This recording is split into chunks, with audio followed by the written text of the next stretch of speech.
시청자 여러분 안녕하십니까. 6.13 지방선거 이제 이틀 남았습니다. 대구는 판세가 이전과는 확연히 달라졌다는 분석이 많은데 여러분들은 어떻게 느끼십니까?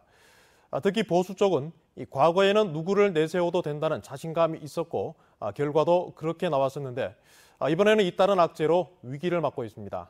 첫 소식 김은혜 기자가 보도합니다. 선거를 이틀 앞두고 자유한국당은 심상치 않은 민심 변화에 공동선거대책위원장 3명이 기자회견을 하고 머리를 숙였습니다. 홍준표 당대표의 막말과 오락가락 행보, 정태욱 원내대변인의 이른바 이부 망천이라는 지역 비하 발언 등 연이은 악재에 좀처럼 선거 판세를 전환하지 못한 데 따른 것입니다. 그동안 시민 여러분께 과분한 사랑을 받아왔음에도 불구하고 언제나 믿고 지지해 주시겠지 하는 오만함이 있었고 새로운 희망을 보여주지도 못했습니다. 그런데도 한국당을 제외한 여야 정치권은 정 의원이 탈당이 아니라 정계 은퇴를 해야 한다며 공세를 이어갔습니다. 개혁 보수를 자처하는 바른미래당도 어려움을 겪기는 마찬가지입니다. 선거를 코앞에 두고도 좀처럼 뜨지 않는 지지율에 정치에 실망한 보수 세력을 결집하는 데 주력하고 있습니다. 자유한국당으로서는 우리 대구 경북의 정치를 더 이상은 부끄러워서 대표한다고 볼 수가 없습니다. 대구 경북의 정치가 정말 개혁적인 그런 보수 정치로 새로 탈바꿈할 수 있도록. 보수의 최후의 보루로 불리던 대구 경북에서조차 보수 정치가 설 자리를 잃을 것인지 기사회생할 것인지 결전의 날은 이제 이틀 앞으로 다가왔습니다. MBC 뉴스 김은혜입니다. 대구지교육감 선거에서는 강은희 후보 자질 논란이 선거 막판까지 계속되고 있습니다. 국정화 교과서를 주도하고 한일 위안부 합의 과정에서도 논란이 많은 행동을 했다는 겁니다. 이상원 기자가 보도합니다. 정신대 할머니와 함께하는 시민 모임을 비롯한 대구 지역 60여 개 시민사회단체가 강은희 대구교육감 후보의 사퇴를 촉구했습니다. 강은희 후보가 새누리당 의원이었던 2015년에 역사교과서 개선 특위 간사로 일하면서 역사교과서 국정화를 주도했다는 겁니다. 따라서 대구교육을 책임질 교육감으로 출마할 자격이 없다는 주장입니다. 역사교과서 국정화 교육농단의 주역으로 상당한 국고를 낭비하게 하고 학교 현장과 국민들에게 혼란과 갈등을 유발하였던 강은희가 대구 교육감 후보로 출마하는 것 자체가 학생들과 대구 시민들에게는 염치 없는 일이요 부끄러운 일이다. 일본과의 위안부 합의도 문제가 됐습니다. 지난 2015년 여성가족부 장관으로 있으면서 한일 일본군 위안부 합의를 옹호했다는 주장입니다. 이 과정에서 위안부 피해자 할머니들에게 일본 정부의 위로금을 받도록 회유하고 종용해 할머니들을 우롱했다는 주장을 제기했습니다. 동원이 아닙니다. 사죄를 받아야 됩니다. 저 하늘로 쳐다보면 할머니가 돌아가신 할머니들이 다 내다보고 있습니다. 강은희 후보 측은 좌편향된 교과서가 아닌 올바른 역사관으로 국가 정체성을 제대로 정립해야 한다는 우국충정이었다고 해명했습니다. 위안부 합의와 관련해서는 국무회의에서 의결된 사항을 국무위원으로 충실히 이행할 의무가 있었다고 해명했습니다.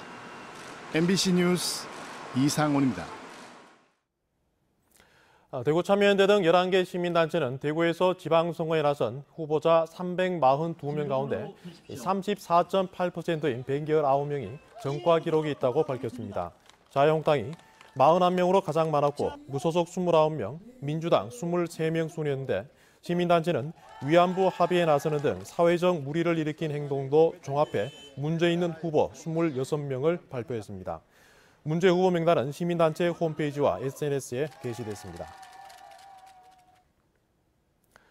대구시 선거 여론조사 심의위원회는 미등록 여론조사를 선거운동에 활용한 혐의로 대구시 교육감 선거 A 후보에게 과태료 1,500만 원을 부과했습니다. A 후보는 지난달 26일 중앙선거 여론조사 심의위원회에 등록되지 않은 여론조사 결과를 자신의 선거운동용 SNS 등 2곳에 게시하고 선거 여론조사 기준사항도 공표하지 않아 적발됐습니다. 청도경찰서는 지방선거 사전투표 첫날인 지난 8일 같은 마을 주민 7명을 3차례에 걸쳐 자신의 차를 이용해 사전투표 장소로 태워준 혐의로 청도군 마을 이장 65살 A씨를 수사하고 있습니다. 경찰은 CCTV를 분석해 이 같은 사실을 확인하고 마을 주민을 소환해 조사하고 있는데 경찰은 A씨가 특정 정당 지지를 호소하며 금품을 제공했을 가능성에 대해서도 조사하고 있다고 밝혔습니다. 6.13 지방선거 투개표 준비도 진행되고 있습니다. 대구에는 투표소가 627곳, 개표소는 9곳에 설치되고 경북에서는 967곳의 투표소와 24곳의 개표소가 마련됩니다. 투표소는 대부분 1층 또는 승강기가 설비된 장소에 설치되고 투표 관리 인원은 대구 경북을 합쳐 모두 2만 1천여 명입니다. 이번 지방선거 대구 선거인 수는 204만여 명, 경북 선거인 수는 225만여 명입니다. 오늘 오후 1시 50분쯤 경부고속도로 부산 방향 칠곡 휴게소 부근에서 70살 A씨가 몰던 트레일러와 승용차가 충돌해 승용차에 타고 있던 28살 B씨가 숨지고 운전사가 다쳤습니다. 경찰은 트레일러가 휴게소를 빠져나가 고속도로에 진입하다가 사고가 난 것으로 보고 정확한 사고 경위를 조사하고 있습니다. 대구 월배중학교 학생들의 집단 고열과 설사, 구토 증세가 진정되고 있습니다. 대구시 교육청에 따르면 지금까지 발열 등의 증세로 학생 318명이 치료를 받았는데 이 가운데 100명은 증세가 사라졌고 218명은 증상이 지속되고 있습니다. 증세가 심한 15명은 입원 치료를 받고 있는데 이 학교에서는 지난 4일 전교생 509명 가운데 62명이 고열 증세를 호소하기 시작해 300여 명이 같은 증세를 보였지만 8일 이후부터는 추가 환자 발생이 없습니다. 2018 자카르타 팔렘방 아시안게임에 출전할 야구 대표팀 24명이 발표된 가운데 삼성 라이온즈는 박혜민 선수와 마운드의 기대주로 주목받고 있는 최충현 선수가 발탁됐습니다. 손동열 감독이 이끌 이번 대표팀은 오늘 오후 최종 명단을 확정한 가운데 병역 문제로 관심을 모았던 삼성 박혜민 선수와 LG 오지환 선수도 모두 포함시켰습니다. 한국 야구 대표팀은 2010년 광저우와 2014년 인천에 이어 이번 대회에서 3연패에 도전합니다. 경북경찰청은 오늘 25일부터 112 종합상황실과 정보화 장비과를 시작으로 다음 달 6일까지 경북과와 홍보 담당관실 등 대구에 있는 모든 부서를 도청 신도시에 있는 경북경찰청 신청사로 이전합니다. 다음 달부터는 고속도로 순찰대와 경찰 기동대 등 외청 직원 200여 명을 제외한 450여 명이 안동 신청사에서 일하게 됩니다. 선거관리위원회에 따르면 공무원과 학생, 근로자가 투표하기 위한 시간은 휴무, 휴업으로 보지 않고 법으로 보장되며 요청에 따라 고용주가 이를 보장하지 않으면 1,000만 원 이하의 과태료가 부과됩니다.